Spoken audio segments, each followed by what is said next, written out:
Welcome back to a special surprise bonus episode of Hot Air, and I am deciding to call these tiny little baby mini episodes Hot Flashes. And for the month of Pride, which is the month of June, which is not Title IX month, it's still Pride Month, every Friday I'm going to do a quick little mini episode about a gay icon, a pop culture icon, an activist, somebody that you should know that maybe you don't. And if you do know, it's just a little reminder, a little refresher. We're going to keep these short and sweet, so we are going to pop right into it. Here is your first Hot Flash, and today we are talking about Harvey Milk.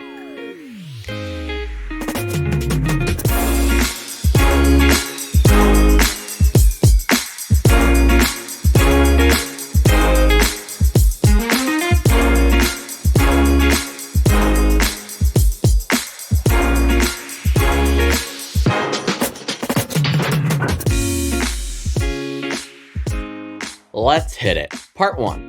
Who is Harvey Milk? Harvey Bernard Milk was born on May 22nd, 1930 in Woodmere, New York. A middle-class Jewish kid growing up on Long Island, he wasn't exactly out and proud in those early years. I mean, who really was at the time? Like many queer folks of his time, he stayed closeted for decades, hiding his sexuality while working as a school teacher, insurance agent, and even a naval officer.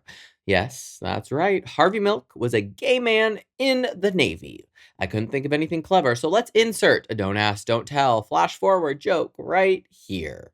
It wasn't until the late 1960s that Milk really began to live openly as a gay man, and it lit a fire under him. He moved to San Francisco in 1972, and honey, the Castro was calling. I mean, when is it not calling? It's always calling. Actually, I think I might go there for my birthday this year. All right, let's reel it in. Let's paint a picture. San Francisco in the early 70s was electric with queer culture, but of course, still crawling with bigotry, as it still does today. Police raids on gay bars were routine. LGBTQ plus people were denied housing, employment, and basic dignity. Does that sound familiar? Because I talked a lot about it in the Stonewall Riot episode. So if you haven't listened to that, you should go listen to it now. It's a quick little reminder. And let's not pretend any of that bigotry is over. It still exists today. We know this to be true. Hello. Let's check the news. So here comes Harvey, this openly gay, charismatic, unapologetic man with a voice like gravel and a smile like sunshine, who decided enough was enough. Part 2. The Castro Camera King becomes a political powerhouse. In 1973, Harvey opened Castro Camera, a little camera shop on Castro Street that became more than just a storefront. It became a community hub, an organizing center, and the unofficial gay town hall. How cool is that? I want to go back in a time machine and see what that was all about.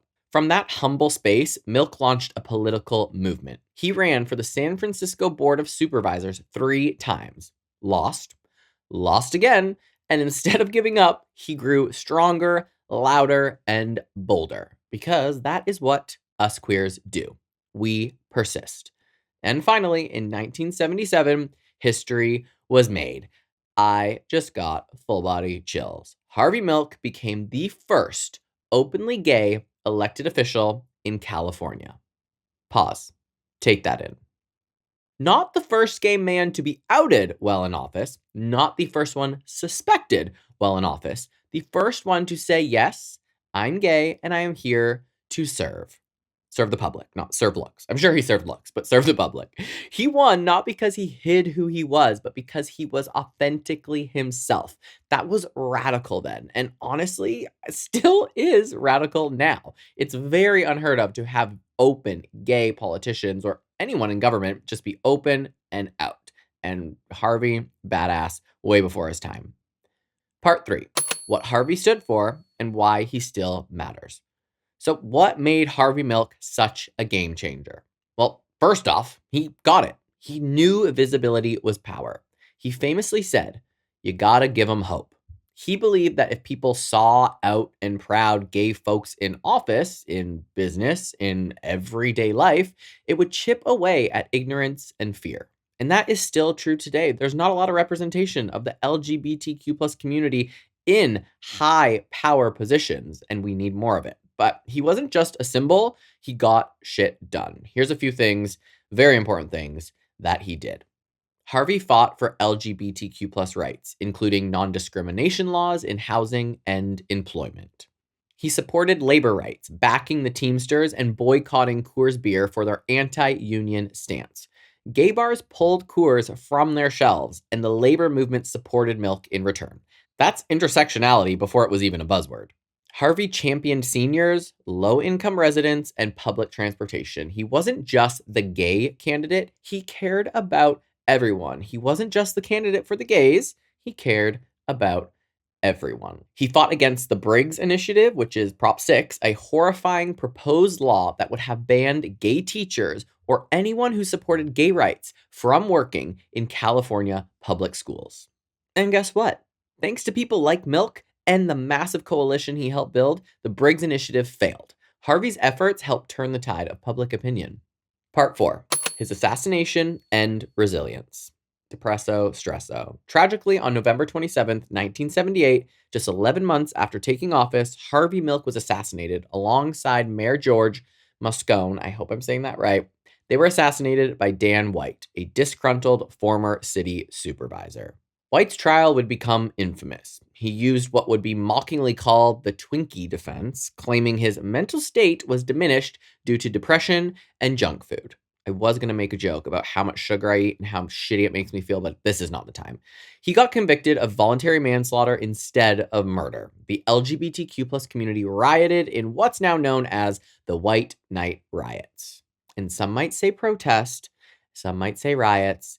You get what I mean. But even in death, Harvey Milk's impact could not be silenced. Here's what he said in his recorded will, his voice from beyond. He said, "If a bullet should enter my brain, let that bullet destroy every closet door." Ha! Not me almost crying again. Heavy. If a bullet should enter my brain, let that bullet destroy every closet door. Tell me that does not give you chills. Part 5. Legacy and why he's still a gay hero. Today, Harvey Milk is remembered around the world. Schools are named after him, streets, ships were named after them. There's a US postage stamp with his face on it, and in 2009, President Obama awarded him the Presidential Medal of Freedom. Now, real quick side note about that boat, the USNS Harvey Milk. Pete Hegseth recently, this week, the first week of Pride Month, announced the renaming of the USNS Harvey Milk, and the gays are up in a roar. I ain't happy about it, but it is a clear and direct message from the current administration to erase gay history. Sorry, not going anywhere. Now, Harvey Milk isn't just some statue to salute. He's a reminder that being out is a political act in and of itself, that living your truth can literally save lives, that fighting for your people, even when it's dangerous, it is still worth it. And let me be very clear, he's not a hero just because he was gay. He's a hero because he used his queerness as a source of power and not shame, because he fought for community, dignity, and joy. Harvey Milk didn't just break barriers, he shattered the fuck out of them, then turned the broken pieces into a glittering mosaic of queer liberation. So friends, let the world know. Harvey Milk wasn't just some guy with a bullhorn and a camera shop. He was a fucking force of nature. And if you've ever marched at Pride, kissed your partner in public, or even just felt a little less alone knowing you weren't the only queer kid out there, you have Harvey to thank for that. We're here because he was, we remember because we must, and we keep going because we cannot afford not to. And that was your first hot flash. I think it's really important that we remember, just like we remember Stonewall, the Stonewall riots, Stonewall protests, however you want to refer to them, remember them. Remember where we came from. Remember how we got here. Do not forget the fight that came before us, because unfortunately, the clocks are turning back. It's like we're traveling back in time. At least that is how I personally feel, and I think a lot of people can relate to that. And if you don't, that's totally fine. But I'm worried for my safety. I'm worried for my right to stay here. I'm worried for a multitude of things, not just for the gay community, but for everyone, immigrants, people of color, everyone who is not a straight white Republican. I'm worried about you, and I'm thinking about you. We have to remember the people that came before us and fought the fight, that set the groundwork for us to have the rights and more visibility so that we can stand up against all of these people who are trying to oppress us as a community. Whether you're gay, whether you're Black, whether you're a woman, whether you're anything else that is not a straight white Republican, remember how you got here, stand up, and continue pushing forward. So thanks again for listening to Hot Air, listening to this little hot flash episode, and I'll be back next week on Tuesday with a full episode, and next Friday with another little bonus hot flash. Make sure you subscribe wherever you're listening, leave a comment, rate it 5 stars, obviously. Follow me on Instagram and on TikTok at _hotairpod for more fun reels, a little behind the scenes, and all kinds of fun stuff. And I'll see you all next Tuesday.